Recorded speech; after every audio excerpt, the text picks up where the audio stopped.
Hello, so I've got another drama video, back-to-back drama videos because I've been really busy these days.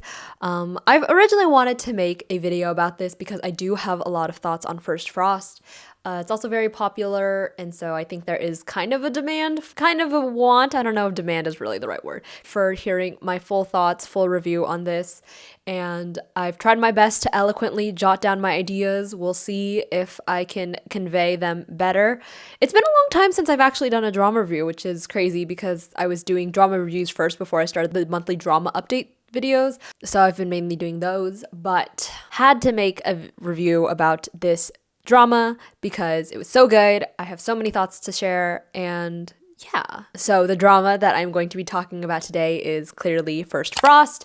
The original title is Nan Hong, which literally translates to hard to coax. And the director and writer is both Chu Yuning, who wrote Your Name Engraved Herein and directed You Light Up My Star, In Time With You, It Started With a Kiss, They Kiss Again. But the original IP is from a web novel called First Frost, also Nan Hong, same name. And it's written by Jui, who also wrote the original novels that eventually got adapted into When I Fly Towards You and Hidden Love. And First Frost specifically is related to Hidden Love. So the female lead in Hidden Love is called Sangzi, and this is her brother Sangyan's love story. But I will have to say that the actors did get changed. So the Sangyan in Hidden Love is not the Sangyan in First Frost. This aired on Youku. It has 32 episodes, each with around 45-minute long episodes. So for our characters, I would say the main lead is our female lead, Wen Yifan. She's a news reporter that's had quite the traumatic childhood, which has led her to be growing up very reserved and quiet. She's not very well off and is pretty much depressed that she doesn't seem like she's really living like a person. She just seems like she's surviving day to day. And we also have our male lead, Sangyan. He's the co-owner of a restaurant and bar called Overtime.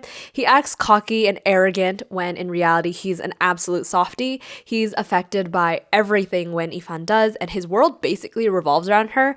And then I'll just list two of our side characters that are second leads. So it's going to be Dong Shichao. She's a delivery girl and Wen Yifan's childhood best friend.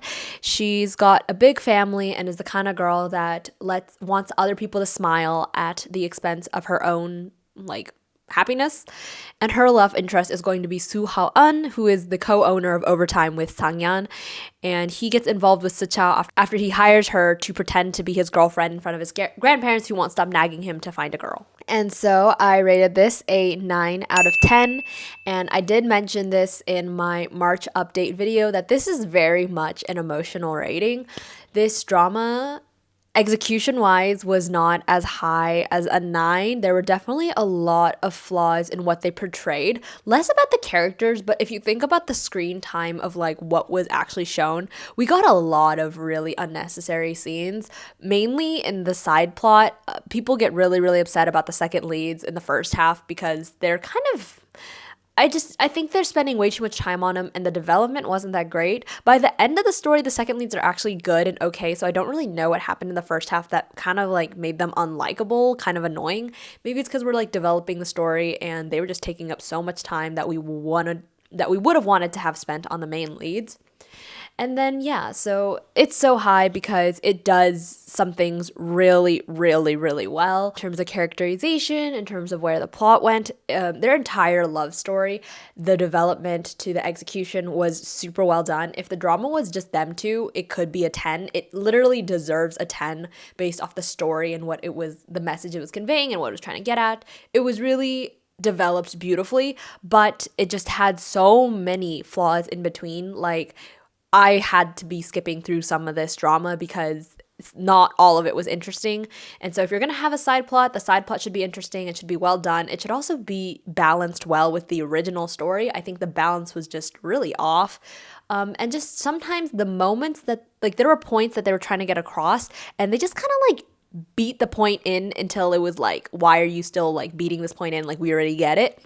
So I'll get a little bit more into the specifics in the pros and cons, but first up, I'm just going to give the summary of the entire story with spoilers. And yeah, real quick, I just wanted to hop in and say this video is sponsored by TEMU. TEMU is an online shopping platform with super great deals. Right now, they're having their second anniversary promotion campaign. For new users that don't have the TEMU app, you can download it and get $100 in cash. For those not in the US, you can get a $100 coupon instead. All you have to do is go into the app and search the code DWX8299 and you'll see the Win Cash promotion page. $100 goes such a long way on TEMU, as I got myself these little charms, this mug, this spinning vanity organizer, this crochet shoulder tote, a salad spinner, and even this rolling bed desk. You can also get a $100 coupon bundle using my link in the description below. And so if you're interested, definitely check it out soon. Once again, thank you TEMU for sponsoring this part of the video. Now, back to the video. So first up, the story starts with Sang-yeon and Ifan meeting in high school. They both basically take an immediate liking to each other, as he constantly follows her around, defending her from, like, I don't know, mean classmates. But yeah, they're basically very bestie, although they are not romantically involved whatsoever. They both make a promise to get into Nanwoo University together, but Ifan's life turns a turn for the worse when her father dies and her mother remarries and kind of abandons her. So Ifan goes to live with her aunt and uncle, and basically her life is just like a living hell.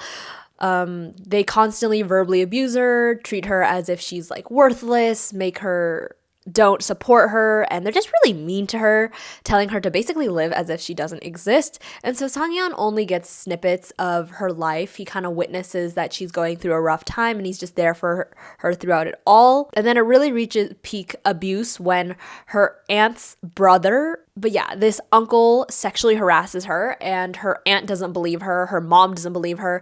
Ifan just wants to go back to living with her mom, even though her mom's new family doesn't really welcome her.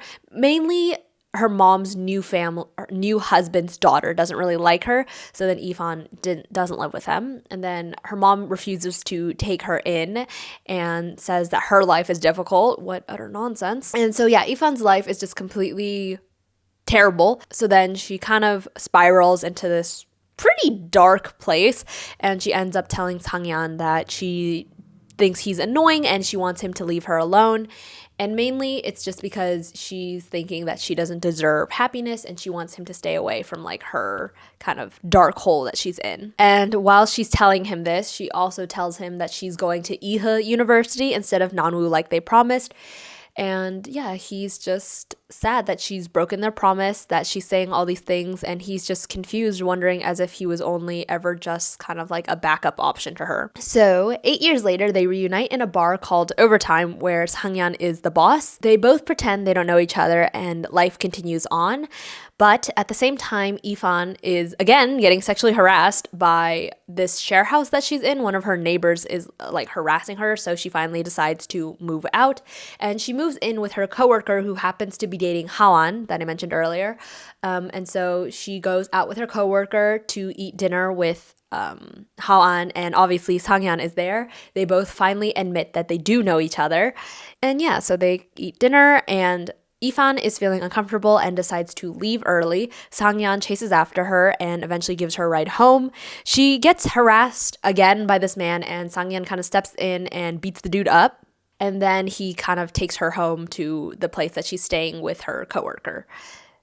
And then this random plot point comes in that Sang-yeon's house catches on fire and Ifan's roommate suddenly dips on her, so you know what's gonna happen, the cohabitation plot. So they begin living together, and when people say this is a slow burn drama, it's a very slow burn drama. So basically, even though they're living together, I think this entire course that they get close is over the span of a year, maybe 2 years.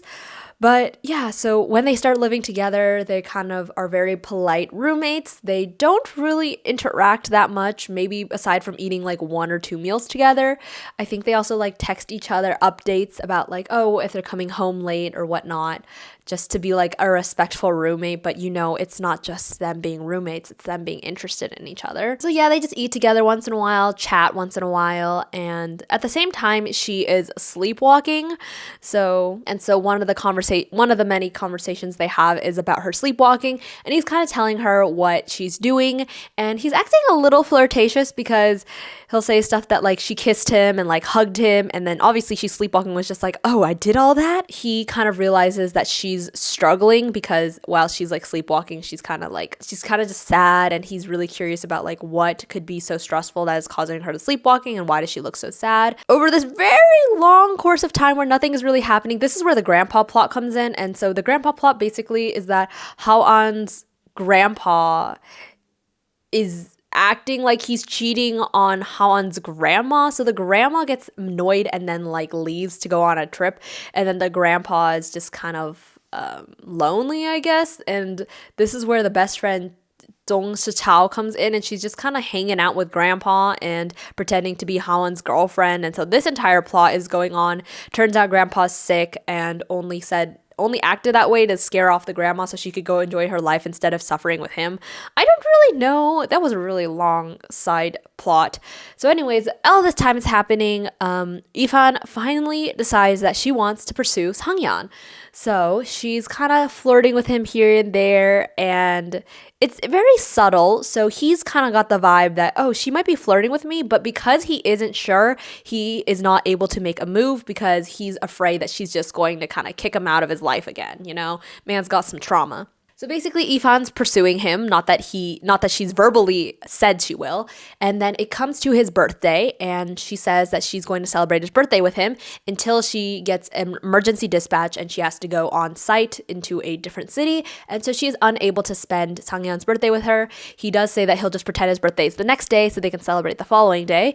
Ifan ends up seeing a lot of tragedy going on at the news site. It's like this I think there's some sort of death involved, and Ifan suddenly realizes that life is very short and precious, so she suddenly calls Sangyan and tells him that she is going to pursue him and that he should think about it seriously, because they had once made a joke that if she was going to pursue him, that he would consider it. So then she tells him that he should actually consider it because she is pursuing him. So she hangs up the phone and he's just in shock. And then she's just sitting at this restaurant chilling. It's also a place where she and him spent time as like youngins, as high schoolers. So anyways, he walks in and he's just like, I'm here to pick her up. And basically they leave the restaurant, and he tells her that it's kind of cringy, so he's only going to say it once, but he's only ever loved her. And so Ifan is just like, if it's hard for you to say, I'll say it a lot from now on. And the two of them officially start dating. So after that, everything is super cute and happy. Sangyan is being very flirtatious, and Ifan is acting surprisingly shameless about her feelings with him, which is really shocking because remember, she's like this quiet and reserved girl, but all of a sudden when it comes to Sangyan, she's also being a little flirty. She's also being like, oh yeah, I do like you, in front of his friends too, because she does meet his friends. But throughout this, something that comes back is the uncle, specifically the aunt's younger brother. He comes back in the picture. I'm pretty sure he went to jail, but now he's out of jail, and yeah, he's back and harassing her. He gets a job at her workplace as a security guard, and Sangyan knows something is up with Ifan, but she is not telling him. So Ifan is just kind of dealing with this on her own, telling Sangyan like, oh, I don't know that man. And then the uncle begins to harass Sangyan, and this is kind of the final straw for Ifan, and she just disappears again. So yeah, she just disappears. Sangyan is very sad, depressed, looking for her everywhere, and she's just kind of living life in this other city where she's acting as a dance instructor and kind of like living out her original dream, because when she was in high school, her original dream was to be a dancer, but because of everything that happened in her life, no financial support, she kind of gave up on it. And so Ifan is really just resetting herself, resetting her life, and kind of finding herself again after kind of falling apart because this uncle came into the picture. And so 6 months later, she is kind of spotted by her friends, and so Sichao actually is the one that goes to find her, and Sichao is just like, okay, so what's going on with you and Sangyan? And Ifan finally is like, I'm going to contact him, and so she does. And so I do really appreciate this plot point that, of course, she disappears on her own, but she actually reappears into his life without him having found her. It is kind of sad that it took a whole 6 months that she just kind of dipped on him again after they were kind of both in love. But, you know, the girl had to do what she had to do. But anyway, she calls Sangyan, and Sangyan comes to her recital that she's acting as a dance teacher. He sees her shining. She's happy. She's like more confident. And yeah, he's still in love with her. She's still in love with him. They get back together. And at this point, she finally tells him everything about all her suffering, about how she feels, about all the lies that she had told him in the past, that she's always loved him and was just afraid to kind of let him into her kind of crappy world. Ifan goes back to the apartment where she and Sangyan are living, and basically Ifan is no longer afraid of this uncle of hers. And what's also interesting is he actually gets involved in a murder case, and so he's kind of a running fugitive, and Sangyan ends up stepping in and catches him, but he does get hurt in the process. Ifan is very upset at him, like, why did you do this? I don't want you to get hurt. He's not important enough for you to go after him and get hurt. Like, you're way more important than the pain that he's causing me. And Sangyan at the same time is just like, no, I'm glad that I was finally able to step in and save you, especially from like something that had been bothering her for so long. And he expresses his regrets for not having confessed earlier, not having been there for her earlier, and not realizing that she was struggling, and like him basically saying that he regrets not pursuing her because he was afraid about rejection, when in reality he wanted to pull her out of that hellhole, you know, because Ifan has just been living in a hellhole. So anyways, Ifan's mother finally comes back in the picture. We kind of ignored her plotline because she's the most annoying thing ever, but she's finally like, hey, I'm so sorry, I didn't realize you were going through all this, I'm such a shitty mom, and please forgive me, I really want to be back into your life. And Ifan's like, no. Thank God. Girl says, no, you put me through hell and back. Like, you don't just get to be forgiven. I don't need you anymore. So yeah, Ifan walks away, and I love this plot so much, as I will share. And so basically now we're at the end. It's Ifan and Sangyan being really happy. He introduces her to his parents. They're just a happy couple, and at some point she finds out that Sangyan has loved her this entire time. He has these little mementos basically of like him keeping updated with her life during the years that they were separated, and so Ifan's really touched, and at the end he proposes to her and they're going to get married, and it's basically happily ever after. So yes, that was the entire story. That was summed up pretty fast, I would say. But now we are going on to the pros. And so I'm first going to start off with the whole human warmth that is persistent in this drama. This drama shows a lot of what it's like to be seen, to be heard, to be loved, you know? So Ifan, she doesn't have to say anything, and Sangyan is constantly there observing her, kind of knowing what she likes and dislikes, caring for her, and he does this all silently, and he doesn't expect anything in return. He just loves her, and so because he loves her, he sees what she loves, and he just tries to do everything for her without asking for anything in return. He just loves her unconditionally. And then another thing about this human warmth is that we develop a lot of the story seeing how miserable Ifan is. Like, she's really just existing. She's not happy whatsoever, and just the little things of just like feeling loved, especially because she struggled with that her entire life, right? Her mom doesn't want her dad's gone, she lived in a house full of people that didn't want her. She doesn't know what it's like to feel loved. But Sangyan, he just does everything for her unconditionally, and so that joy that he brings her, that like oh, he sees me and he wants me to be happy, that constant unwavering support that she never received from someone else, that means the world to Ifan. Like, and so I think that is also what brings such a warm feeling, because you know that Ifan's really going through a lot, and just for her to have that light at the end of this tunnel, it's just so beautiful. You feel it, we all feel it, and we're just rooting for her to have that happiness, because it's something that she never had. And so on that note, I'm talking a lot about Ifan and her depression. I would say that one of the pros of this drama is its realistic portrayal of depression.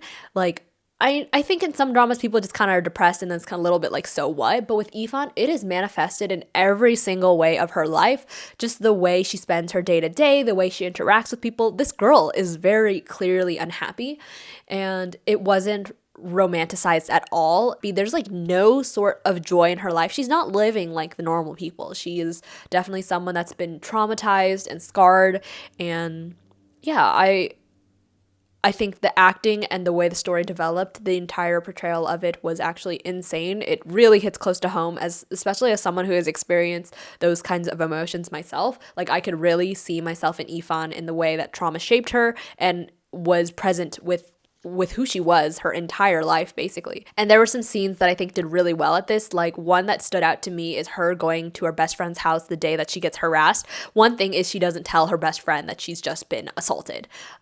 So her best friend doesn't know what's going on, and Ifan's living in this very busy, lively house, but feeling like she doesn't belong.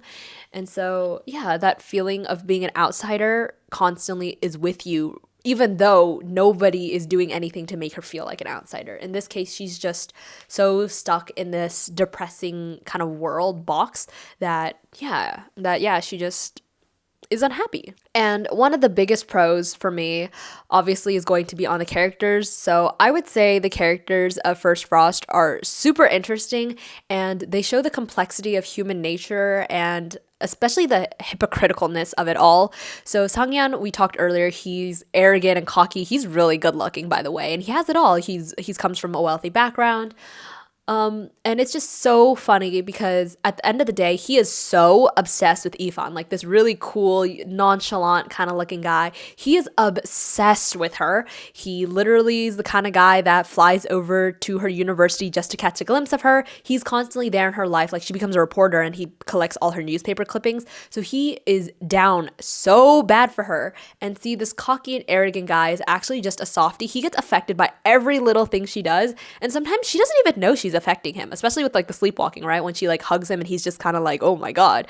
And so it's just that. And then on top of the fact that he literally is just so afraid to be honest with his own feelings. So like, he's got this mad crush on Ifan. He has not ever stopped loving her, but he does not do anything about it. He's a sitting duck waiting for Ifan to express feelings for him first so that he can actually make his move, because he's worried that she doesn't like him. He's worried that she's just going to reject him like she did all those years ago. And so it is a very hypocritical thing, but I love that it was layered in that sense of like why he acted the way he is. And people are confusing, you know? You can be arrogant, but you can still be afraid. So yeah, Sangyan was just the embodiment of that. He's definitely someone whose exterior does not match his interior, which I think is true of a lot of people in real life. And then on Ifan, and you would expect her to be so reserved and gentle, but when she and Sangyan began dating, she was actually kind of shameless. Like, they went to Sangyan's friend's wedding, I believe, and she shows up and she's just like, yeah, I've been pursuing him and he's really attractive, so like, why wouldn't I? And so just saying those things, like, Ifan, like, are you not embarrassed, girl? But she is taking it in stride. She is so happy. He is literally like shy and flushed, and all his friends are like, ooh. So I just think moments like that are super cute. Also, she literally roasts Sangyan a couple times, and it's just like, girl, like, dang, you got sass. So it's just like moments like that. She also has very clear boundaries when it comes to Sangyan, which is interesting because you would expect that she would kind of be a pushover, but she kind of isn't, shockingly enough, even though she's been through so much in her life. Like, she picks herself up and kind of really moves forward, which is also one reason why we love her so much, because she's struggling, like really struggling. But at the end of the day, she kind of like is pulling through and trying her best to survive. And yeah, on to Ifan being that kind of like assertive girl. She's literally the person who pushes Sangyan away, but then ends up pursuing him kind of shamelessly. Like, she literally verbally tells him that she's going to pursue him, and then she gets hints and helpful tips from Sichao and how to pursue him. So she's like acting upon these like flirting methods, and so she's really trying to get this man, and that's a pretty like confident girl boss move, because I don't know if most of us could do that. Yeah, so Ifan, she so adorable for that, so cool. I loved seeing it. It was so refreshing as well to see the girl pursue the guy, even though he was so much more madly in love with her. And yeah, it's interesting to me how she decided to pursue him regardless of the fact of that she just felt that she wasn't worthy of being loved, but all of a sudden she was kind of chasing after this idea of love, which also goes to show that it really took time to heal Ifan. Like, she's been through a lot, but she's also trying to be better, trying to change, trying to be different, and she's like becoming stronger in the process. And yeah, I really loved the depth and emotional complexity of all of this and her character. It was so interesting. And then, I mean, obviously, good pro in this is that the acting was phenomenal. Bai Jin-ting completely embodied Sangyan, and I think she's Zhang Ro-nan. She completely embodied Wei Yifan. Like, their facial expressions, their emotions, the way they looked at each other, all of it, oh my god, so perfect, so beautiful. They are such an iconic couple. That chemistry, absolutely insane. And on my very last note of a pro is this is like so many bonus points because this is one of my biggest pet peeves, but I loved the fact that Ifan does not forgive her family.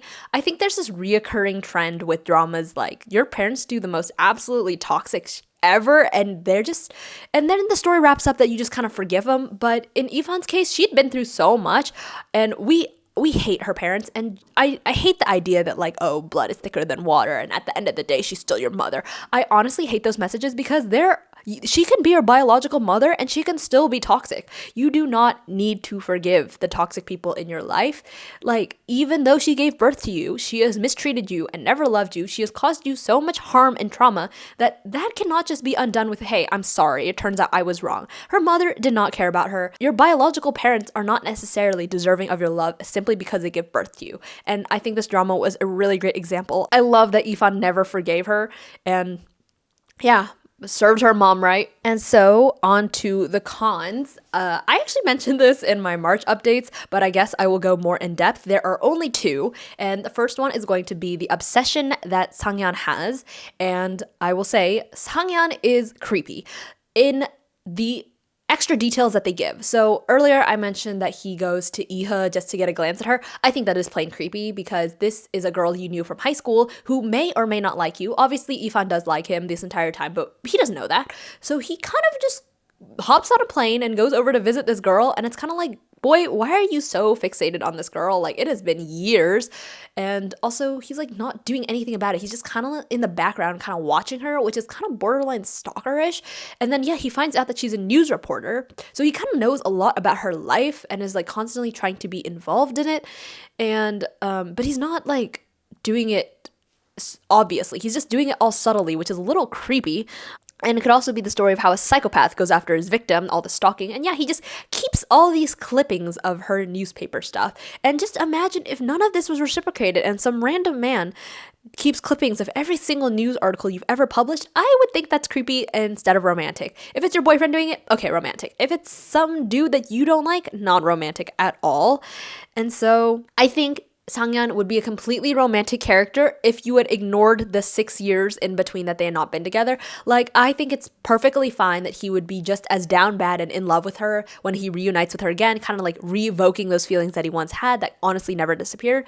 But yeah, the in-between of him never stopping loving her was low-key just kind of much in my opinion. I literally listened to it thinking like, this is creepy. And sometimes you kind of have denial about that when you're watching a drama, but no, it was plain creepy. Like, I could not get over it. And another thing is this whole like gaming thing that I think was creepy. Like, he finds out her user ID and then befriends her and is secretly kind of interacting with her, and he knows it's her, but she doesn't know he's her online friend.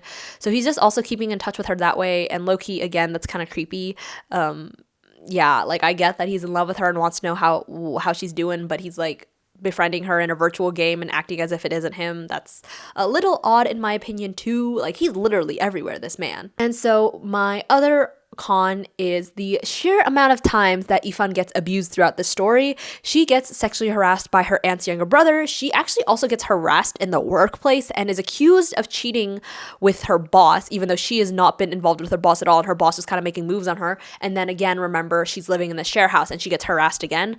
Why is she harassed so much? Like, I really don't get it. And we spend so many scenes on her getting harassed. Like, honestly, I think we could have had the point that Ifan was already depressed given the situation with her aunt's younger brother, the uncle. Like, I think he was enough. Like, I don't know why she has to get harassed at work and why she has to get harassed in the share house again. Like, I don't know why this is constantly a reoccurring theme. Like, we literally get it. Girls been through a lot. has a lot of trauma in her life. Like, honestly, I would not trust men if I were her. And low-key, I think they could have explored this a little bit more with the amount of sexual harassment she has been involved in and how that would maybe affect her sexual relations with Sangyeon. When it came to Sangyeon, maybe because she felt so safe, they kind of just like developed very naturally in the like the sexual endeavors. But that would have been something interesting to explore. And then I guess I already said my two main cons, but again, they spent a lot of time developing side characters. I did mention this about Sechao and Haon. I think their plot line was honestly pretty useless. In the beginning, it was just a lot of time and effort spent on them. Also with the family, yeah, a lot of effort and time spent on them. I do just remember thinking that like, dear God, there is not enough focus on our main leads, who are very interesting characters, who I think he really could have actually spent more time developing them and their kind of complexity. But it was still very well done for what we did see. Just maybe it could have just been compressed a little instead of having all of this Haon and Sechao moments. And before I wrap up this video, I know there's one thing that people had issues with is him loving her despite all her toxicness. And for me, I understand this as an obsession that you would have with your first love. Like, you just kind of have those motions that you can't control that are just kind of illogical and weird, but you feel the way you feel. And that's kind of my understanding of Sangyeon towards Ifan, especially because they never even dated. So it was kind of this regret that like, oh, he once loved this girl and he never really got to be together with her. And so I think that's also why he cannot control his emotions when it comes to her. She just affects him in every way. Like, I don't think Sangyeon was really actively in love with her. In a way, it was just kind of ingrained within him, which is how I understood it. And I also mentioned this in my March video that like if he had met Ifan as adults, he probably would not have the same obsession with her. At least then it would make sense, and then I would criticize the drama as well. But for what it is, I do understand it. I think it can happen, especially because like the things that happen in your childhood really affect you as an adult. So since he was young and impressionable, he kind of had this extreme attachment to Ifan, and especially the regrets associated with it.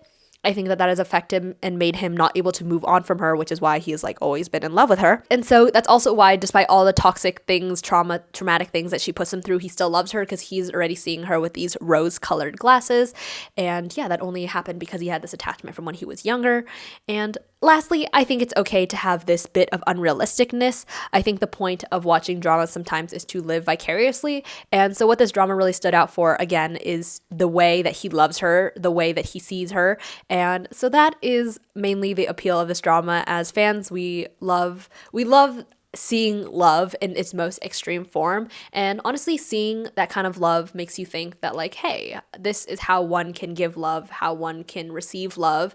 And so the entire dealing and the entire drama's relationship with love was very profound in a way, and definitely it was very romantic in that sense of like, maybe it doesn't exist in real life, but hey, like, people can love like this, you can receive love like this, and it was a good story in that regards.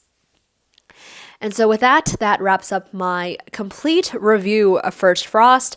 I'm hoping that I was able to get my points across, and hopefully it added a little bit more into what I said in my March review of the drama. This definitely was a lot longer, so hopefully it was a little bit more in depth and a little bit more of the analysis. I think I'm going to make a When Life Gives You Tangerines review video next, but it's going to be in between this other video that I have in mind.